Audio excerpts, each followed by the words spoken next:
I'm Sean Ward, and this is your cartoon review of Wonder Woman 1984. And before we get going, here's your warning. Spoilers ahead. The mall scene at the beginning sets up a magic crystal that grants wishes. Wonder Woman stops the bad guys. Then the crystal ends up in the museum that Wonder Woman works at, and she meets Barbara, the gem specialist. Maxwell Lord arrives at the museum saying he wants to make a big donation, and he flirts with Barbara in an attempt to get at the wish-granting crystal. Wonder Woman has made a wish, and we don't hear it, but you'll know what it is if you've seen trailers for this movie. Barbara wishes to be more like Diana, and then they all go to a big party in honor of the museum's new donor. Once Diana sees that the crystal has gone missing, she goes to the party. She's at the party when some guy is following her. Obviously, she wished for Steve to come back, and now here he is. But it's not really Steve, but that's a whole video on its own. Okay, so they get him dressed in 1984 clothes in a montage that's funny enough, but goes on for way too long. Then they team up and go looking for Max Lord, who's in the Middle East. So they steal a plane and go over there, and she gets her invisible jet. And it's actually pretty fun how they explain it. So they get over there and engage with Maxwell Lord's security forces in another set piece we saw in the trailer. The action is pretty fun and exciting here, except for where it starts to get over the top and fake looking, like when Wonder Woman scoops up two kids side by side and swings them to safety.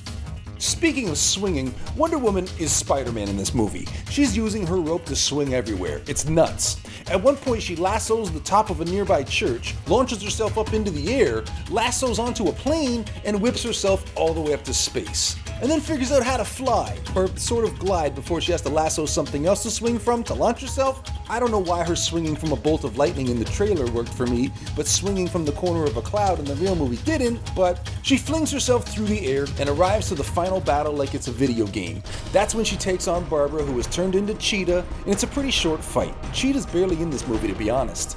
We see Barbara slowly become more vicious throughout the movie. She beats up a harasser guy, and then serves a beatdown to Wonder Woman and Steve Trevor at the White House. Her wish is making her lose her niceness.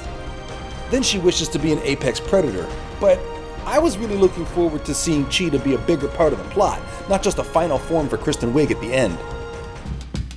Fun fact, did you know back in the day when Kristen Wiig was on Saturday Night Live, I used to do the weekly SNL recap for a defunct cable channel's comedy blog, and included a section called Wig Watch, where I would talk about how she looked, how much screen time she got, that kind of thing.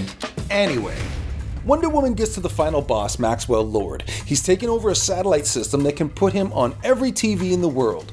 The world is in chaos as everyone is wishing for everything, but everyone needs to renounce their wish to stop the world from tearing itself apart. Wonder Woman's lasso is basically like the Force in the sequel trilogy Star Wars movies at this point. It can do whatever the plot needs it to do. And at this point, Wonder Woman uses it to cause Maxwell Lord to bail on his plan to go find his son before he gets squashed by tanks and riots. Then Wonder Woman randomly meets the guy whose body Steve had taken over, and it's all a happy ending. Oh yeah, she renounced her wish, so Steve Trevor's gone now. And that's my animated review of Wonder Woman 1984.